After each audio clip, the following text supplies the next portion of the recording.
So, Kiran, I am so tired of politics, of wars, and all these things happening around the world.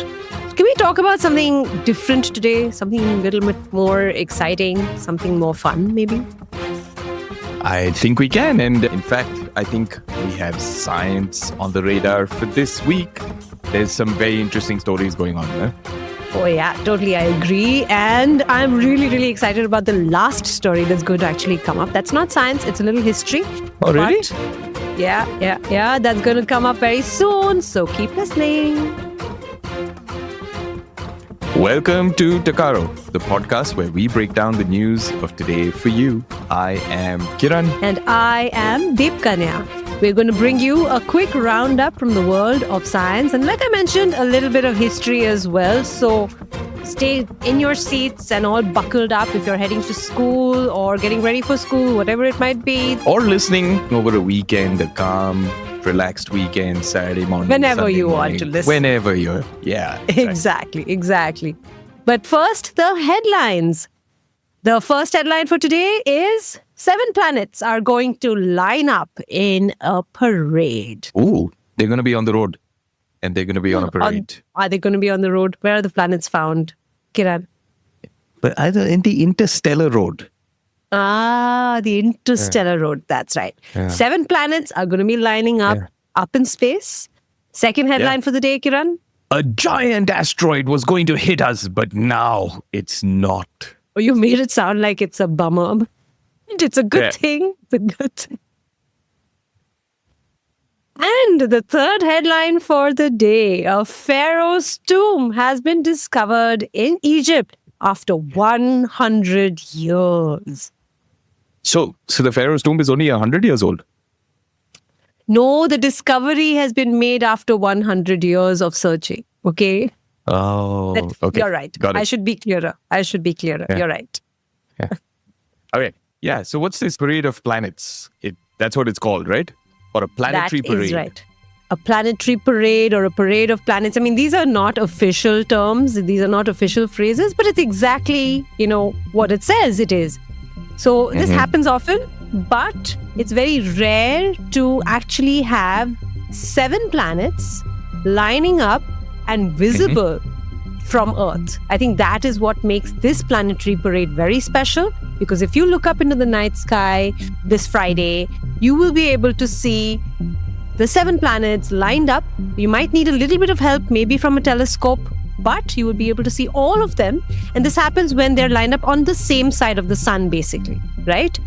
So that's the exciting and rare part about this phenomenon. So in their journey around the sun, every so many years, is there a number of years that it happens every so many years, or is it just by chance? I don't know. I mean, that's interesting. That's a good question. Maybe we should find out.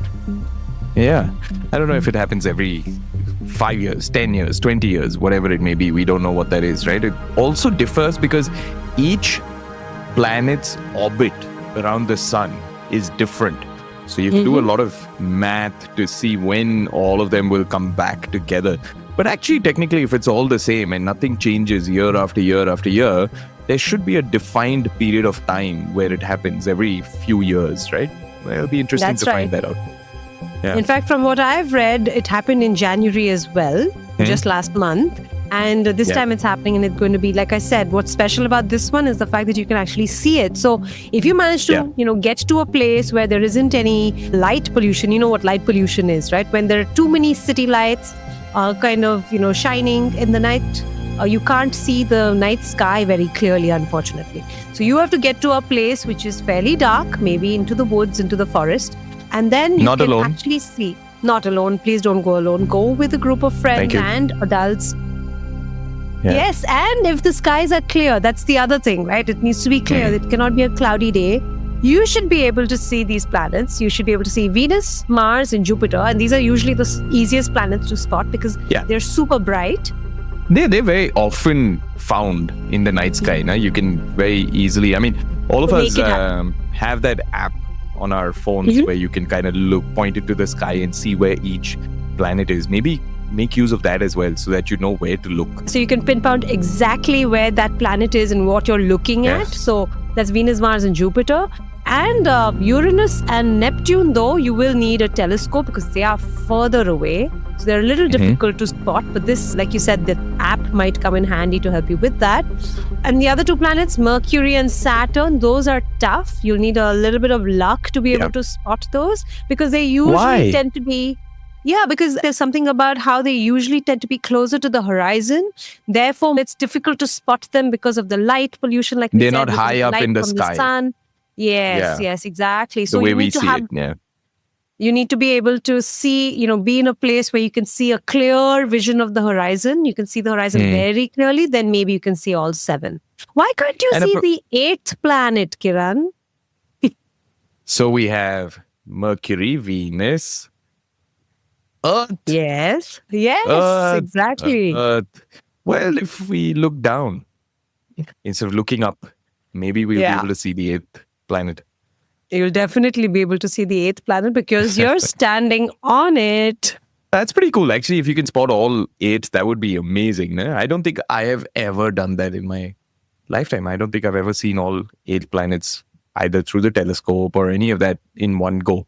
That would be pretty cool. So if any of you do that, send us a message. And if you get a picture, even better, send us that as well. We'll share it with everyone who's listening. And that also brings us to our quiz question for this episode.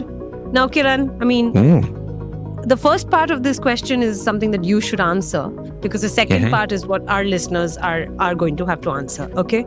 The first part is, how many planets do we have in the solar system? 8. Easy. Correct. Why not 9? Kiran, we were taught 9 when we were in school, remember? There used to be 9, and then we decided that it was not planet enough. Yeah, it didn't quite make the mark. Which is Pluto. Poor thing. Yes. Yeah. Poor Pluto got kicked out of the planet club. But the question for our listeners is, Pluto is no longer a planet in the solar system. What is Pluto called now? Disappointed. Yeah, besides being called disappointed, there is an official term for Pluto. Send us your answer and you could win something really special from Takaro. A gift certificate every week. We've had gift certificates going out to very, very lucky children who have actually made the effort to do some research and find out the answer and let us know for the previous quizzes. So you could be the winner this week. Great. So while you think about that one, we are going to move on to story number 2, which is again got something to do with space. So I don't know if you've ever watched this movie Armageddon. There was Bruce Willis. It was a long time ago, where the whole story of the movie revolves around this one asteroid that is coming flying towards Earth. And if humans don't intercept it and break it up, then it's going to come and, almost eliminate mankind. Destroy the planet. Yeah, exactly. And it was that big of an asteroid. So today's news is around that, right? Yep. There was an asteroid called the 2024 YR4, which was hurtling towards planet Earth.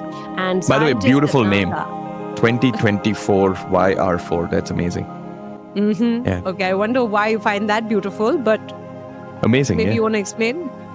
Because of how innovative it is. Yeah, because it's so innovative. Wow. Yeah, well, no points for guessing why it's called 2024. It was first spotted in December 2024. And, NASA, scientists at NASA have been tracking this. Did you know there's actually a department called the Center for Near-Earth Object Studies, or CNEOS at NASA? What do they do? In terms of what they do. Yeah, exactly. They just look for objects that are going to potentially hit Earth. That's right. They are always looking out for near-Earth objects. Basically, anything that is in the vicinity of Earth, they are monitoring and tracking it very closely. And it's an important job. I think it's super, super important. For example, that's how they spotted this asteroid. This asteroid, by the way, is as big as a football field. So it's quite big. And, But that's not huge, no? A football field, all of us have many football fields in our own city. So how will one asteroid create such a big issue? That's the thing. Because if something that big hurtles in from space, you're talking about a really, really high-speed rock, right, heading towards Earth. Scientists were worried that this could actually have a huge impact and actually destroy an entire city if it actually did make impact. Whoa. Which city is it hurtling towards? I mean, thankfully now it's not hurtling towards any city. So that's the good news. Scientists were saying that, there was a 20% chance. 20% chance is huge. Yeah, it was. But now it's a 0.001%. So near 0% chance of it hitting us. Like how it changed from 20% to 0.001. Can it now change back to 50%? I don't think so, because I think next on its radar is the moon. From what I'm hearing, it might just hit the moon, but we're not really sure. The CNEOS, which is, again, like I mentioned, the Center for Near Earth Object Studies, is monitoring it closely. And, they'll let us, I guess, update us on where this asteroid is heading next. But, what it made me wonder, right, when I saw this news, what do we do if an asteroid really does, head towards us? Like, that's kind of scary, isn't it? Yeah, but the movie Armageddon told us what to do. For our young listeners who've not heard or seen Armageddon, why don't you give us a recap? They actually sent a rocket and they sent people with it in the movie, right? which is crazy. But apparently, it's actually happened in real life once before, where we've actually tried to smash an asteroid out of Earth's way, right? So in 2022, NASA's Double Asteroid Redirection Test. I love these names. My God, they're so clear. I love it. NASA's DART. Also called DART. Deliberately smashed a spacecraft, and it created like a complete think about it. You take a rock, which is not really hard, and you crush it. It becomes smaller pieces, right? That's pretty much what NASA tries to do. Right? I think that's what happens also. It throws it off its path. Like if something is heading towards you at full speed and you hit from the side, it will move to the other direction, right? It won't be on the same path anymore. Correct. It breaks it up and it moves it to another direction, which is interesting.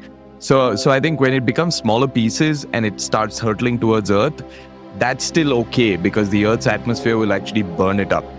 So, that's also something that happens quite often. Consider. It does. You see small little rock pieces falling into different parts of the world, which are called asteroid rocks and, whatever it may be, comets and all of that. So it does happen, but small pieces don't really, destroy a whole city. Yeah. So that was a close shave there. That brings us to story number 3, which, like I said, was super exciting for me. The 100-year-old pharaoh. No, not the... Okay, let me be... Not a 100-year-old pharaoh.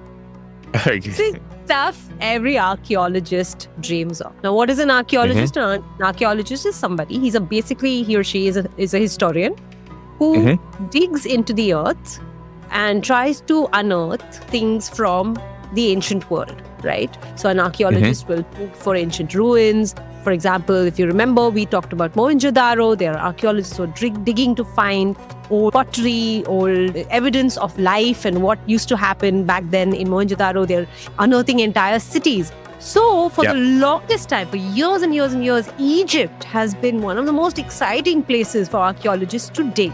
Why? Because of the ancient Egyptian civilization. Now, you know about them, right? The pyramid, the pharaohs, you must have heard of Cleopatra, right? These stories have all come out because of all the, work that historians and archaeologists have done. And now, 100 years ago, a pharaoh's tomb was found. Today, after all those years, finally, they have unearthed one more pharaoh's tomb. You would imagine that Egypt had so many pharaohs that country will be littered with lots and lots of tombs, and archaeologists must have found them all because they've been digging for so long. But it's not true. It's taken them 100 years to find this tomb. This tomb is, to correct you, 3,500 years old. Whoa. Okay, now it makes more sense. And I think the last tomb that was discovered was the Tutankhamun's tomb, right? And why you're saying 100 years is because that was discovered in 1920s sometime. So now we're in 2024. So that's 100 years later that they've discovered the next tomb. 2025, Kiran. Oh, we are in 2020. Oh, man, I have to, yeah. We are in 2020. Yeah, yes. So that's 103 it's a years long ago. time ago. Yeah. And when Pharaoh Tutankhamun's tomb was found, that was a huge deal. And it kind of helped us understand the Egyptian civilization so much more. And that's what, archaeologists and Egyptologists are excited about because, suddenly they found so many other things inside this tomb. Because the pharaoh that this tomb belonged to, and I'm going to give you a little bit of detail. Yeah, who was this guy? Yeah. This pharaoh was Thutmose II. Thutmose II. Okay. Yes, Thutmose II. And he actually was the husband of a far more well-known queen, Hatshepsut. Hatshepsut was a very famous pharaoh. She was a queen of Egypt. And this was her husband's tomb, right? But this tomb was empty because the place where this tomb was used to get flooded very easily, which is also why it was so difficult to find because it was full of debris and, all the floods and waters used to make sure that there was so much rock and sand. It was all completely covered. So they had to dig through that. And therefore, after all these years, they finally unearthed this tomb, which was empty because they had taken away Thutmose's body to make sure it doesn't get destroyed, because the whole point of having these tombs, and, for our listeners, in ancient Egypt, they used to mummify these kings and queens, right? You know what mummification is, Kiran? You want to quickly tell them what it is? If in case White you don't know? bandage all over you. Correct. Or toilet paper. White toilet Exactly. paper. No, but I mean, be serious. Come on. Tell them what it is. It is the process where you preserve the body of your kings and queens, and that's what they did in Egypt, at least. I mean, mummification can be done to any body, but they used to do it only for the noble, elite kings and queens. And it has been so successful that we're able to find bodies today which still have a lot of, their fundamental structure, like the bone structures and everything. And this is very tough because human bodies, decompose and over hundreds of years. So forget about thousands of years, right? It'll have decomposed and become dust and dirt in the ground. But in fact, these guys found a way to wrap it up and literally take out all the water, because water was the big reason why, mold will set in. So when you have bread and all of that, you see mold setting in, you see bacteria coming in, eating up that. So they were able to take out the water. And that was the beauty about mummification. It's pretty interesting to think that so many years ago, you're saying this one is 3,500 years ago, people knew how to do, such that's pretty cool. This technique of preserving a body. It's very, very cool. And the field director, we should mention his name because this man has been at this for almost 12 years looking for this tomb. His name was... he has a lot of patience. Can you imagine? I mean, that's what archaeologists have to have. They have to have a lot of patience, a lot of stamina digging in the sun, for something. His name is Piers Litherland. He's from Britain. And this was a mission that was a joint operation between Egypt and the British. And and he was in tears when he found it. So very, cool. very big day. Very, very big day for him. Well, that kind of brings us to the end of this episode. 3 very interesting stories. Not much to do with politics for a change. So that was nice and refreshing, and I hope it was for you too. So don't forget, we have the quiz, which Debbie talked about right at the beginning. What is Pluto known as today, other than being lonely and disappointed and thrown out of the planet club? What is Pluto known as? And if you know the answer, write to us on our website, which is www.takarokids.com, or on our Instagram, ask your parents to send us. That's usually been the most common one. So ask your parents to send us a message on Instagram. It's super easy, and we'll kind of pick a lucky winner. And until next episode, bye-bye. Bye-bye. Tune in again next week.